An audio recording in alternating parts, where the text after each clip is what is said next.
Ukraine அதிபர் ஜெலன்ஸ்கியுடைய கடைசி காலம் நெருங்கிருச்சு அப்படின்னு சொல்றாங்க. சரி, இதை சொன்னது யாரு?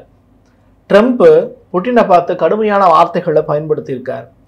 அவர் நினைச்சது நடக்காது அப்படிங்கிற முடிவோட தான் ட்ரம்ப் இப்படி பேசியிருக்கார். அப்படின்னா இவ்வளவு காலம் ட்ரம்ப்பும் புட்டினும் ரொம்ப நெருங்கிய ஒரு நட்பு வட்டாரத்துக்குள்ள இருந்தாங்க அப்படின்னு அந்த மீடியாக்கள் காட்டின பிம்பம் இன்னைக்கு உடஞ்சு போயிருக்கு. இதுக்கான காரணம் என்ன? புட்டின் செய்யக்கூடிய அந்த ரகசிய திட்டங்களை ட்ரம்ப்பால கணிக்க முடியலை அப்படிங்கிறது இதுல இருந்து உறுதியாகுது. அப்போ புட்டினுடைய பெரிய கனவு ஒன்று இருக்கும்ல, அந்த கனவு தான் உக்ரைனை முழுமையாக கைப்பற்றுவது அப்படின்னு ரஷ்யாவில இருந்து கிடைக்கக்கூடிய தகவல்களும் ஒரு மேப்பும் இப்போ வெட்ட வெளிச்சமா அந்த உண்மையை உலக மக்களுக்கு அறிவிக்குது. அந்த மேப்ல அப்படி என்ன இருக்கு அப்படிங்கிறதையும் அதை பற்றிய டீட்டெயில்டாக பேச போகிறோம். புட்டினை கொல்வதற்கான முயற்சிகளையும் இப்போ ஈடுபட்டிருக்காங்க. அதிலிருந்து அவர் எப்படி தப்பிச்சாரு அப்படிங்கிற மாதிரியான விஷயங்களையும் ரிவீல் பண்ணலாம். வாங்க பார்க்கலாம் உறவுகளே, இது பிரசாத் சிக்னேச்சர். நீங்கள் ஒரு ஜேர்னலிஸ்டா இல்லை நியூஸ் ரீடரா வரணும்னு ஆசைப்படுறீங்களா? அப்படின்னா இது உங்களுக்கான பெரிய வாய்ப்பு. ஒரு பெரிய இலக்கோட அதற்கான முதல் படிக்கட்டு தான் இந்த பயிற்சி பட்டறை. தியரட்டிக்கல் அண்ட் ப்ராக்டிக்கல் கிளாஸினுடைய முடிவில் சர்டிஃபிகேட்டும் கொடுக்கப்படும். தொடர்புக்கு 94493594 என் நம்பருக்கு காண்டாக்ட் பண்ணுங்கள்.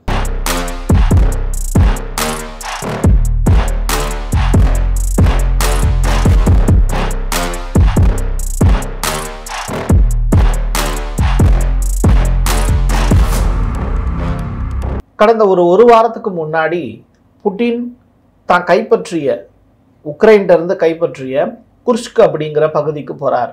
அங்கே இருக்கக்கூடிய அந்த அணு உலைகள் சம்பந்தமான விஷயங்களை நேரில் பார்வையிடணும் அப்படிங்கிறது அவருடைய ஆசை. இதன் காரணமாக புட்டின் போறாரு அப்படின்னா எவ்வளோ பெரிய படைகள் உள்ளுக்குள்ளே போகும்.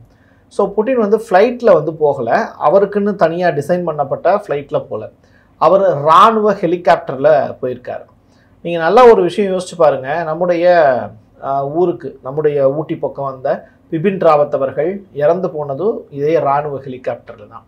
ஸோ ஒரு நாட்டினுடைய அதிபர் அப்படி ஒரு ஹெலிகாப்டரில் பயணம் பண்ணுறது அப்படிங்கிறது ரொம்ப ஆபத்தான விஷயம். பட் துணிஞ்சவனுக்கு தூக்கு மேடையும் பஞ்சுமெத்தை அப்படிம்பாங்க. புட்டினுக்கு இதெல்லாம் பெரிய சர்வசாதாரணமான விஷயமாக இருக்கலாம். ஆனாலும் அவர் ஒரு இராணுவ ஹெலிகாப்டரில் போகிறாரு அப்படின்னா அந்த ஹெலிகாப்டர் அதற்காகவே டிசைன் செய்யப்பட்டிருக்கும். திருப்பி ஏவுகணை வைத்து தாக்கக்கூடிய வல்லமை பெற்றிருக்கும். சாதாரண ஹெலிகாப்டராக இருக்காது, அதற்குள்ளேயே மிசைல்லாம் அட்டாச் பண்ணியிருப்பாங்க. ஸோ இந்த மாதிரியான டெக்னிக்கல்லாம் அந்த இடத்துல இருக்கும். இருந்தாலும் அவர் போகிறாரு அப்படின்னாலே சுற்றி பார்த்தீங்கன்னா 4 ஹெலிகாப்டர் அவர் கூடவே ட்ராவல் பண்ணும். இப்படிப்பட்ட பாதுகாப்பு ஏற்பாடுகளோடு தான் போயிருக்காங்க. இருந்தாலும் 14 பாலிஸ்டிக் மிசைலு ப்ளஸ் 9 க்ரூஸ் 350 ட்ரோன்களை வச்சு அட்டாக் பண்ணுவதற்கான பெரும் முயற்சி எடுத்திருக்காங்க. ரெண்டாவது, இந்த குர்ஸ் பகுதியில் டோட்டலாக புட்டினை அட்டாக் பண்ணுறதுக்கான எல்லா வேலைகளையும் செஞ்சுருக்காங்க. இன்னைக்கு தேதிக்கு புட்டினை மாதிரியான மாசான ஹீரோ உலகத்தில் வேற யாருமே கிடையாது. அப்படிப்பட்ட ஒரு நபரை உக்ரைனுடைய அதிபர் ஜெலன்ஸ்கி கொலை செய்ய திட்டமிட்டு இருக்கிறார். கொஞ்சம் கேப் கிடச்சிருந்தா, ஒரே ஒரு ட்ரோன் அதில் அட்டாக் பண்ணியிருந்தா கூட ஒட்டுமொத்தமாக புட்டின் காலி ஆகிருப்பார். இப்படிப்பட்ட நிலையில் அவர் அங்கிருந்து தப்பிச்சு எப்படியோ குர்ஸ் பகுதிக்கு போயிட்டாங்க. அதற்கு பிறகு குர்ஸ்கில் நேரில் ஆய்வு பண்ணிட்டு அதற்கு பிறகு திருப்பி ரஷ்யாவினுடைய மாஸ்கோவுக்கே திரும்பி வந்திருக்காங்க. இது ஒரு சாதாரண ஒரு நிகழ்வாக நம்ம எடுத்துக்க முடியல. பட்டு ரஷ்யா இதை பெரிய பிரகடனமாலாம் படுத்தலை. அவங்க திருப்பி என்ன தெரியுமா பண்ணாங்க? எப்போ ரஷ்யாவினுடைய மாஸ்கோவுக்கு புட்டின் வந்தாரோ அன்றைய இரவுல இருந்து தொடர்ச்சியாக ட்ரோன் அட்டாக்கை நடத்திக்கிட்டே இருக்காங்க. நீங்கள் இன்னைக்கு தேதிக்கு அந்த அட்டாக்கை பற்றி ட்ரம்ப் ஒரு வீடியோ ஒன்று வெளியிட்டிருந்தார். ரிப்போர்ட்டர் கேள்வி கேட்குறாங்க. அப்போது அதற்கான பதிலை ட்ரம்ப் சொல்லியிருக்காரு. இந்த மாதிரி பைத்தியக்காரத்தனமாக புட்டின் ஏன் செயல்படுறாருன்னு எனக்கு தெரியலை அப்படிங்கிற ஸ்டேட்மெண்ட்டை சொல்லியிருக்காரு. ட்ரம்ப் தான் உண்மையிலேயே பைத்தியமா என்னன்னு தெரியல. ஏன்னா ஒரு நாட்டினுடைய அதிபரை, அதுவும் 25 ஆண்டுகளாக பணியாற்றி வரக்கூடிய ஒரு அதிபரை பார்த்து பைத்தியம் பிடிச்ச மாதிரி உயிர்களை இப்படி பழிவாங்கிறாரு அப்படின்னு இன்னொரு நாட்டினுடைய அதிபர் சொல்கிறத எந்த வகையிலையும் ஏற்றுக்கொள்ளக்கூடிய வகையில் இல்லை. இவங்கெல்லாம் அதிபர் போஸ்டிங்கில் இருக்கிறதுக்கு எலிஜிபிலிட்டியான கேண்டிடேட்டா அப்படிங்கிற அளவுக்கு தான் யோசிக்க தோணுது. கண்ணியமான வார்த்தைகளை அவங்க பயன்படுத்துறது இல்லை. ட்ரம்பினுடைய ட்ரேட் வாரில் தொடங்கி இன்ன வரைக்கும் அவர் பேசக்கூடிய பேச்சு அப்படிங்கிறது முன்னுக்கு பின்முரணாகவே தான் இருக்குது. அப்போ புட்டின் மீது ட்ரம்புக்கு என்ன கோபம்? நேற்று வரைக்கும் வந்து புட்டின் மேலே ரொம்ப பெரிய அளவில் கான்ஃபிடென்ட்டாக இருந்தார். உக்ரைன் ரஷ்யா போரை நிறுத்திடுவேன் அப்படின்லாம் சொன்னார். இப்போ ஏன் அவரால் செய்ய முடியல அப்படின்னு கேட்டால், ட்ரம்ப் வந்து பேசக்கூடிய விஷயங்கள் ஓப்பன் ஸ்டேட்மெண்ட்டான பாலிடிக்ஸாக இருக்குது. பட் புட்டினுடைய ஸ்டேட்மெண்ட்டு, அவர் பேசக்கூடிய விஷயங்கள், அவர் உதிர்க்கக்கூடிய ஒரு சின்ன ஒரு புன்னகை கூட ரொம்ப ரிவீல் பண்ண முடியாத அளவுக்கு, எதனால் வந்து அவருடைய சிந்தனையை நம்மளால் கேப்சரே பண்ண முடியாது. அந்த அளவுக்கு ஒரு ஸ்ட்ராங்கான ஒரு லீடர். ஸோ அவர் என்ன செய்ய போகிறார் அப்படிங்கிறது யாருக்குமே தெரியாது. அதுதான் இங்கே இருக்கக்கூடிய பிரச்சனை. ஸோ ட்ரம்ப்பே வந்து ரஷ்ய உளவாளின்னு சொல்லிக்கிட்டு இருக்கக்கூடிய இந்த நிலையில் ட்ரம்ப் வந்து இப்போது புட்டினுக்கு எதிராக பேசியிருக்கிறார். அவருக்கு புட்டினுக்கு எதிராக மட்டும் பேசல, இன்னொரு புறம் ஜெலன்ஸ்கியும் சாடியிருக்கார். ட்ரூத் சோஷியல்னு சொல்லிட்டு ட்ரம்பினுடைய அந்த ஒரு இணையதளம் இருக்குது. அதுலேயும் ஜெலன்ஸ்கியை வந்து வறுத்தெடுத்திருக்கார். உனக்கு வாய்தாயா பிரச்சனை, நீ வாய் பேசி தான் வந்து இப்போ இந்த போரை வந்து நிறுத்த முடியாமல் இருக்குது. புட்டினுடைய கோபத்துக்கு வந்து காரணம் என்ன அப்படின்னா ஜெலன்ஸ்கியினுடைய வாய் தான் அப்படிங்கிற ஸ்டேட்மெண்ட்டை பதிவு செஞ்சுருக்காரு. ஒரு புறம் புட்டினையும் திட்டியிருக்காரு, இன்னொரு புறம் ஜெலன்ஸ்கியும் திட்டியிருக்காரு. ஸோ இதுதான் இங்கே நடந்துக்கிட்டு இருக்கக்கூடிய விஷயம். ட்ரம்ப் ஏன் கோபப்பட்டார் அப்படிங்கிற இன்னொரு விஷயத்தை தேடி பார்க்கும்போது, ட்ரம்ப் வந்து அமெரிக்காவினுடைய ஏர் டிஃபென்ஸ் சிஸ்டத்தை உக்ரைனுக்கு கொடுத்துருந்தாங்க. அதாவது டைரக்டாக அதனுடைய பேர் வந்து பேட்ரியாட் ஏர் டிஃபென்ஸ் சிஸ்டம் அப்படிம்பாங்க. அந்த ஏர் டிஃபென்ஸ் சிஸ்டத்தையே உடச்சி தூளாக நொறுக்கி எடுத்திருக்கு ரஷ்யாவினுடைய இஸ்காண்டர் அப்படிங்கிற மிசைல். இந்த மிசைலை பயன்படுத்தி அமெரிக்காவினுடைய டோட்டலாக ஏர் டிஃபென்ஸ் சிஸ்டத்தையே காலி பண்ணியிருக்காங்க ரஷ்யா. ஸோ ட்ரம்ப்புக்கு கடுப்பானதுக்கு காரணம் வந்து இதுதான். ஸோ அமெரிக்காவினுடைய அந்த ஏர் டிஃபென்ஸ் சிஸ்டத்தையே கொலாப்ஸ் பண்ணுற அளவுக்கு ரஷ்யா வந்து இந்த வேலையை பார்த்து விட்ருக்காங்க அப்படின்னு சொல்லும் போது தான் அவருக்கு கடுப்பாகுது. ஸோ கடுப்பான ட்ரம்ப் வந்து பார்த்திங்கன்னா பத்திரிகையாளர் கேள்வி கேட்டவுடனே புட்டினை பார்த்து பைத்தியக்காரன் அப்படிங்கிற வார்த்தையெல்லாம் பயன்படுத்தியிருக்காரு. ஸோ நீங்களே முடிவு பண்ணிக்கோங்க இதில் யார் பைத்தியம் அப்படின்னு. இது பத்தாததுக்கு ரஷ்யாவினுடைய டிமிட்ரி மெட்கடேவ், அவர் முன்னாள் ரஷ்யாவினுடைய அதிபராக இருந்தார் இல்லையா கொஞ்ச நாளைக்கு, அவரும் வந்து புட்டினுடைய ரொம்ப நெருங்கிய ஃப்ரெண்டு. புட்டின் சொன்னதுனால அந்த கொஞ்ச நாள் வந்து அவர் அதிபராக இருந்தார். அதற்கு பிறகு வந்து புட்டினே மறுபடியும் சார்ஜ் எடுத்துக்கிட்டார். ஸோ இப்படிப்பட்ட நிலையில் அவரை வச்சும் சில வேலைகளை செஞ்சுருக்காரு புட்டின். அதாவது என்னென்னா, ரஷ்யா ஒரு புதிய மேப் ஒன்று வெளியிட்டு இருந்தது. அந்த மேப்பில் உக்ரைனுக்கான பகுதி அப்படிங்கிறது இத்துணூண்டா இருக்கிற மாதிரி காமிச்சிருந்தாங்க. தவிர அவங்க சொல்லக்கூடிய விஷயம், உக்ரைனுடைய 5,87,000 ஸ்கொயர் மீட்டர் இல்லை கிலோமீட்டர் அளவிற்கு கைப்பற்றி இருக்கிறோம் அப்படிங்கிற ஸ்டேட்மெண்ட்டை அவர் சொல்லியிருக்காரு. அதற்கான மேப்பையும் அவர் ரிலீஸ் பண்ணியிருக்காரு. அப்படின்னா என்ன, ஒட்டுமொத்த உக்ரைனையுமே ரஷ்யாவின் பக்கம் இழுப்பதற்கான இல்லை இணைப்பதற்கான எல்லா வேலையுமே ரஷ்ய அதிபர் புட்டின் வந்து செஞ்சுருக்கார். அது மட்டும் இல்லை, ஒரு நாளைக்கு நாங்கள் 14 கிலோமீட்டர் உக்ரைனுக்குள்ளே முன்னேறி போயிட்டே இருக்கோம் அப்படிங்கிறத இந்த டிமிட்ரி மெட்வடேவ் அப்படிங்கிறவர் பதிவு செஞ்சுருக்கார். இதுதான் இன்றைக்கி உலக நாடுகளை ஆச்சரியப்படுத்தியிருக்கு.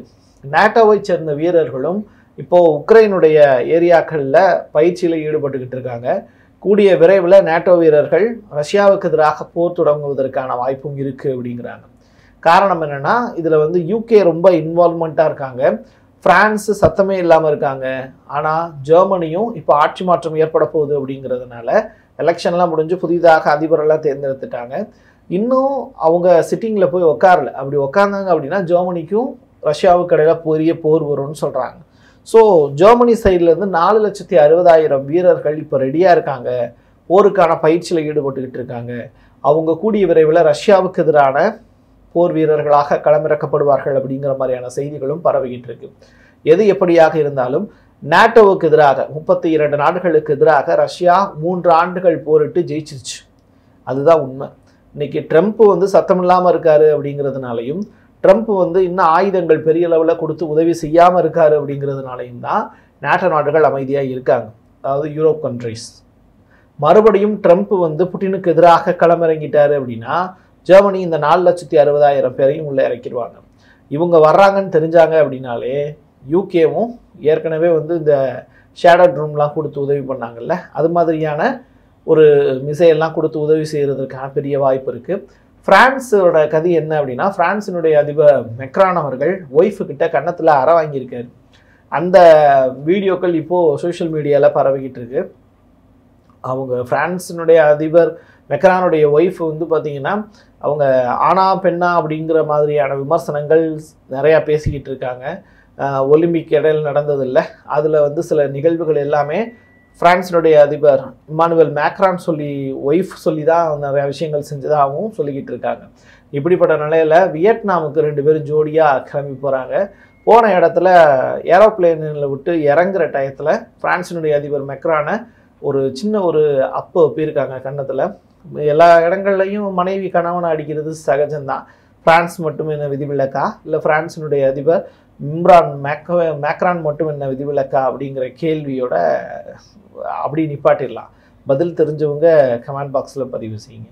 எது எப்படியாக இருந்தாலும் சரி, இந்த ரமபுஷா அப்படின்னு சொல்லப்படக்கூடிய சவுத் ஆப்பிரிக்காவினுடைய அதிபரை ட்ரம்ப் வந்து ஓவல் அந்த ஆஃபீஸ்க்கே கூப்பிட்டு அவர் வெள்ளை இனத்தவர்களுக்காக பேசி இருக்கக்கூடிய விஷயங்கள், கருப்பினத்தவர்களுக்காக நெல்சன் மண்டேலா பேசினார். ஆனால் நெல்சன் மண்டேலாவினுடைய அமைச்சரவையிலே இருந்தவர் தான் இந்த ரமபுஷா.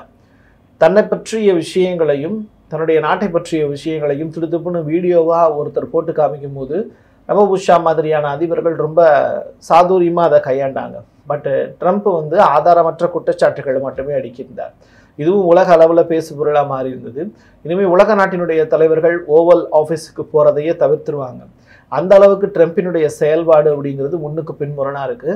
அமெரிக்காவிலேருந்து இந்தியாவுக்கு ₹1 அனுப்புனா கூட அதுக்கும் டேக்ஸ் வந்து அங்கே இருக்கக்கூடிய உழைக்கக்கூடிய ஒவ்வொரு மனிதனுமே செலுத்த வேண்டிய தேவை இருக்குது. எது இப்படியாக இருந்தாலும் அமெரிக்கா அப்படிங்கிற நாடு அமெரிக்கர்களுக்கே அப்படிங்கிறதுக்காக தான் போராடுறேன் அப்படின்னு சொல்லப்படக்கூடிய ட்ரம்ப் உலக நாட்டு தலைவர்களை கொஞ்சமும் மதிக்காமல் இந்த மாதிரி வித்தியாசமான நடைமுறைகள், வித்தியாசமாக பேசுறது, அவங்களை கிண்டல் பண்ணுறது, கேலி பண்ணுறது உள்ளிட்ட நிகழ்வுகள் தொடர்ச்சியாக அடங்கிக்கிட்டே இருக்குது. ஏன் மோடியை கூட வந்து இங்கிலீஷில் வந்து ஒரு கேள்வி, நம்ம நாட்டினுடைய இங்கிலீஷ் வந்து ஒரு மாதிரி, நம்ம பிரிட்டிஷ் இங்கிலீஷ் பேசுவோம், அவங்க சைடில் அமெரிக்காவின் சைடில் வந்து அவங்களுடைய ஸ்லாங் வந்து சேஞ்ச் ஆகும். அப்படிப்பட்ட ஒரு பத்திரிகையாளர் கேள்வி கேட்கும்போது கூட ட்ரம்ப்பும் மோடியும் ஸ்டேஜில் வந்து இருக்கும்போது நம்மளால் பத்திரிகையாளர்களை சந்திக்கிறதையே தவிர்த்துடுவார், அது வேறு விஷயம். பட் அமெரிக்காவுக்கு போனப்போ கூட உங்களுடைய கேள்விக்கும் சேர்த்து நானே பதில் சொல்ல வேண்டியது இருக்குன்னு ட்ரம்ப் பேசியிருந்த விஷயங்களை இந்த இடத்துல நினைவுபடுத்த வேண்டிய தேவை இருக்குது. இந்த அளவுக்கு ஒவ்வொரு நாட்டினுடைய பிரைம் மினிஸ்டர்ஸ், அதிபர்களை எல்லாத்தையுமே ட்ரம்ப் வசைப்பாடுவது அப்படிங்கிறது கூடிய விரைவில் அவருக்கே வந்து ரிப்பீட் அடிக்கும். அதற்கான காலமும் வெகு விரைவில் இல்லை. ஆனால் இப்படிப்பட்ட நிலையில் ரஷ்ய அதிபர் புட்டின் ரொம்ப போல்டாக வந்து இறங்கி ஜெலன்ஸ்கியை ரொம்ப துவச்சு தும்சம் பண்ணக்கூடிய வேலையை செய்ய தொடங்கியிருக்காரு. கூடிய விரைவில் ஜெலன்ஸ்கியினுடைய உயிருக்கே கூட ஆபத்து ஏற்படலாம். ரஷ்ய அதிபர் புட்டின் பயணிக்கக்கூடிய ஹெலிகாப்டர் மீதே இவ்வளவு ட்ரோன்களை வந்து அட்டாக் பண்ணுறதுக்கு அனுப்பியிருக்காங்க அப்படின்னா அதற்கு பிறகு வந்து ஜெலன்ஸ்கியவோ இல்லை உக்ரைன் நாட்டையோ சும்மா விட்டுருவாரா புட்டின் அப்படின்னு சொல்லிட்டு கேட்டால் சத்தமே இல்லாமல் சிரிச்சிட்டு ஒட்டுமொத்த உக்ரைனையும் கைப்பற்றிட்டு போயிட்டு வாங்கடா அப்படின்னு சொல்லி ஜெலன்ஸ்கியை மட்டுமல்ல அந்த நாட்டை சேர்ந்த உயரதிகாரிகளையும் பேக்கப் பண்ணி வெளிநாடுகளுக்கு நாடு கடத்தக்கூடிய நிகழ்வுகளும் அடுத்தடுத்த செய்தியாக வரும்னு எதிர்பார்க்கலாம். என் கையெழுத்து என் மக்களுக்கானது உறவுகளே. மீண்டும் ஒரு பதிவில் சந்திக்கலாம். நன்றி, வணக்கம். நீங்கள் நம்ம சேனலுக்கு விளம்பரம் கொடுக்க விருப்பப்பட்டீங்கன்னா 9449359524 இந்த நம்பருக்கு காண்டாக்ட் பண்ணுங்கள்.